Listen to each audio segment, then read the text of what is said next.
How's it going, everybody? It's Master1994 here, and today we are going to take a look at one of my skeleton builds.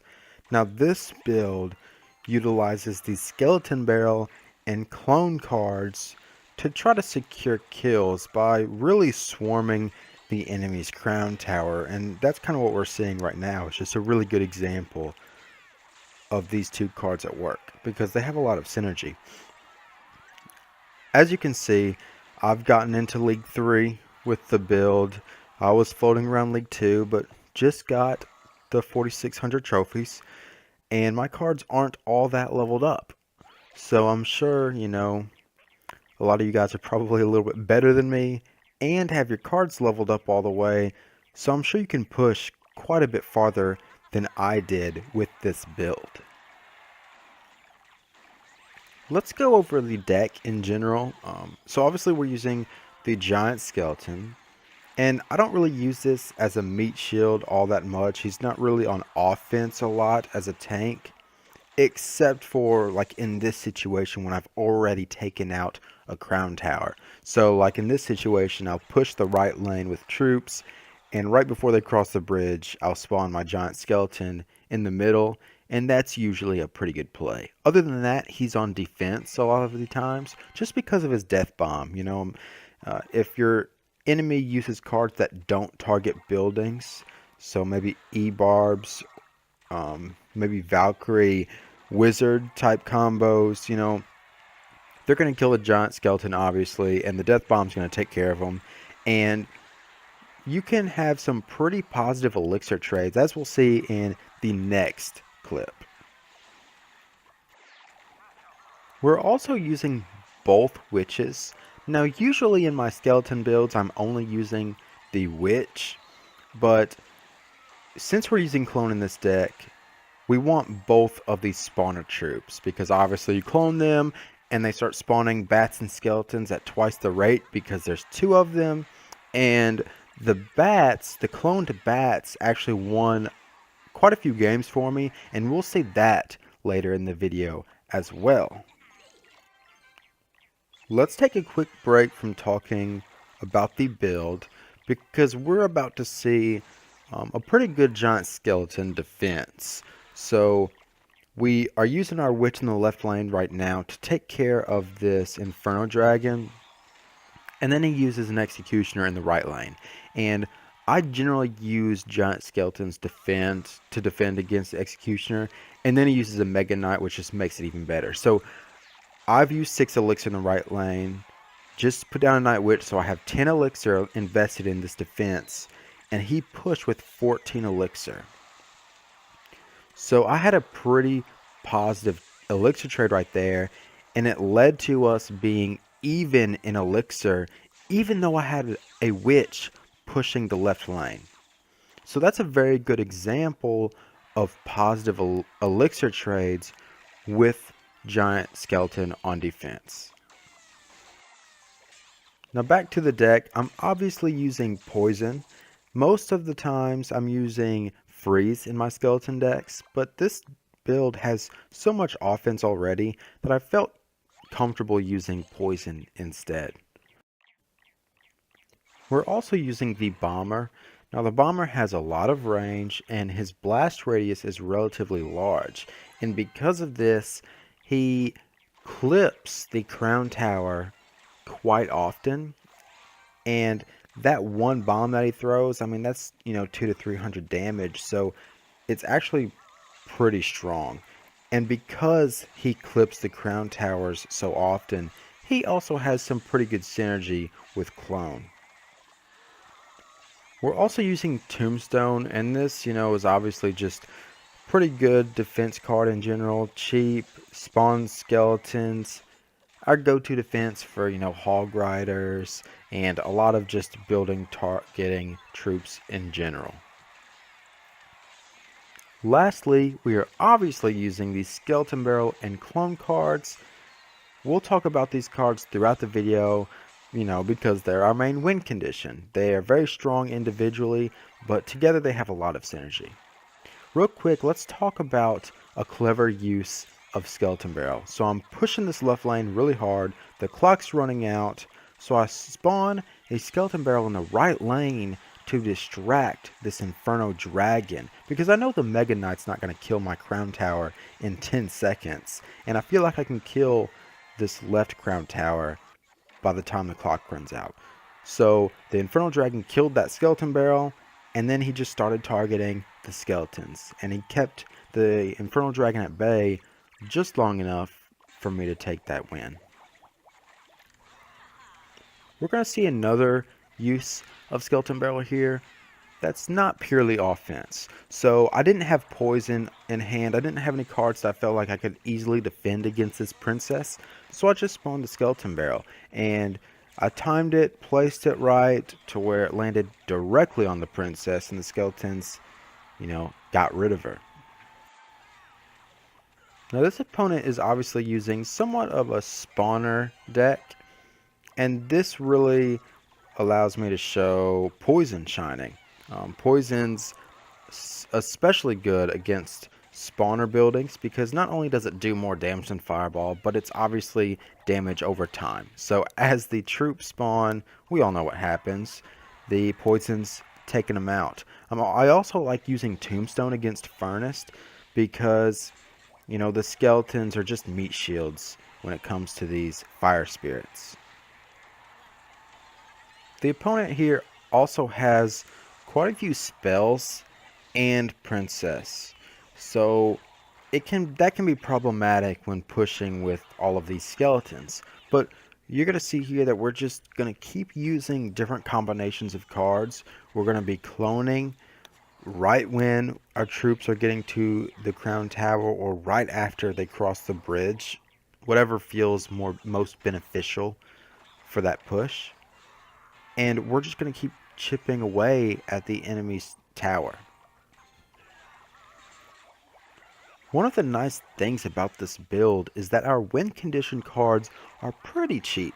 So, we're pushing with cards that are taking out the enemy's troops along the way and then throwing in the skeleton barrel or a well-timed clone when we see fit. And what that does is, it's killing off the enemy's troops and prevents them from having a very strong counter push. So this is kind of a relentless build, and you see me cycle with the skeleton barrel very often because it's so cheap that, I'm going to throw it in one lane. And either the opponent's going to try to defend with it and we're going to go all out, and I'm going to try to push past that defense, clone it, and then take out a tower, or he's going to leave it alone and push a different lane. And I'm sure you guys know, but an undefended skeleton barrel is going to obliterate an opponent's crown tower. Now this opponent was particularly annoying. He's got the Hog Rider, but most importantly, he's got 3 spells, guys, and other than that early log, he doesn't really make a lot of obvious mistakes with his spells.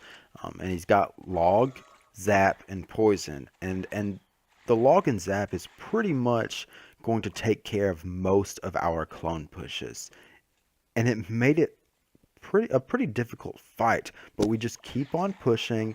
We keep on chipping away at this opponent's health, and we keep on just going with these relentless pushes and making him defend, making him use his elixir on these spells on the defense. I personally make a few mistakes against this individual, and here's one of them. I lose this witch when I didn't really have to. That was pretty bad. I was upset at myself about that one. But I'm also kind of predictable in some of my pushes in this match. I think I'm opening up with the witch and then using the giant skeleton as a tank and then using the skeleton barrel and cloning it. And he gets pretty good at defending it. And it's not until I realize that I've been predictable and I change it up a little bit that we take out his crown tower. And that's kind of another benefit with this build as well. We have a lot of variety in this deck. It's kind of well-rounded, and it allows us to use different card combinations and clone different card combinations to come up with a push. And so it gives us a level of unpredictability. Here, I'm just going to keep defending against this hog, keep trying to push, but he gets one pretty good hog rider push on me, and honestly, I wasn't sure that I was going to win at that point. I was kind of worried, but, we just kept going. And I think this is the nasty hog rider push. I didn't have Tombstone in hand, and I already put that witch down. There wasn't a lot that I could do. But that's okay.